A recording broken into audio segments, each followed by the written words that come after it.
Hey, what's up, film fans? Today we're going the nostalgia route with a special request, and we're looking at the 1983 film Splash, starring Tom Hanks, Daryl Hannah, John Candy, and Eugene Levy. The first time I watched the movie was when my parents rented it on VHS when I was about 10 or 11 years old, and I haven't watched it since until yesterday, when a friend of mine from high school requested that I do it for the show. So here it is. But before we get into it, if you're new here or you haven't done so already, please subscribe to the show so you can stay up to date on the reviews. Splash starts out with a young Alan Bauer on board a ship with his family when he sees something in the water, and he jumps into the water where he meets a young mermaid. But a diver quickly pulls him out of the water, and then we jump to the present and find a grown Alan running a business with his brother Freddie.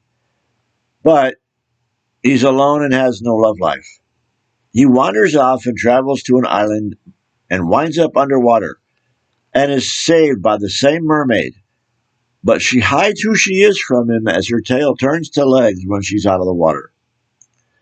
And they fall in love, and we see the ups and downs of their relationship.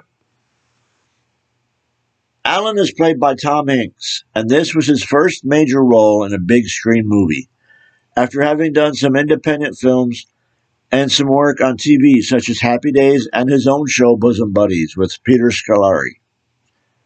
After looking back at his career, it's hard to think that from this movie he would go on to be the one of the biggest box office attractions of our time. He looked so young in this movie, especially when you look at him today. Daryl Hannah played Madison, the mermaid, the love of Alan's life. She played the role with the innocence and naivete the role needed as she came from the world of the sea. This wasn't her first role, but was definitely what put her on the map. John Candy played Freddie, Alan's brother.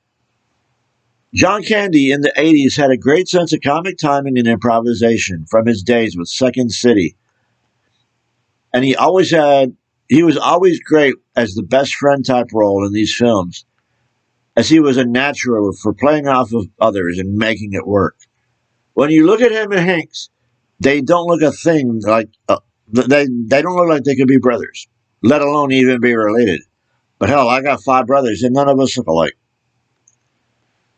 And John Candy was such a great performer and made a lot of great movies. There's no telling what he could have done if he hadn't gone so early. Eugene Levy plays Dr. Walter Kornbluth, a scientist who discovers the truth and tries tirelessly to expose Madison as a mermaid. Eugene Levy is another alumnus of Second City and has that keen sense of comedy, and he is still plying his craft today. This was your average chick flick comedy from the 80s, but had that very original story for the genre. The cast was strong and worked great together and made the overall story believable. The biggest thing I had an issue with was that Madison learned English from watching TV in Bloomingdale's in one afternoon. The only thing they showed her watching was a workout video. And not only does she learn English with no reference to anything, but her understanding of the language is not believable. Among the cast, there are several cameos. Comedic actor Shecky Green plays Mr. Byright. Comedy legend Dodie Goodman played crazy secretary Mrs. Stimler. And I've always remembered her name as my mother's nickname from her family growing up was also Dodie. And since the movie was directed by Ron Howard, you know there are certain people you have to look for. And these people, of course, are his father, Rance Howard, who played Mr. McCullough, and his brother, Clint, who was a guest in the wedding scene. And another guest at the wedding scene was Ron's wife, Cheryl. Even with this being very early in the career of Tom Hanks, you can start to see the depths of his talent as an actor, as he has scenes showing a variety of levels of emotion as the character deals with his relationship with Madison. The story, as I said, is a good one, and the chemistry of the actors is very strong. And being a 41-year-old movie, it has stood the test of time for our generation.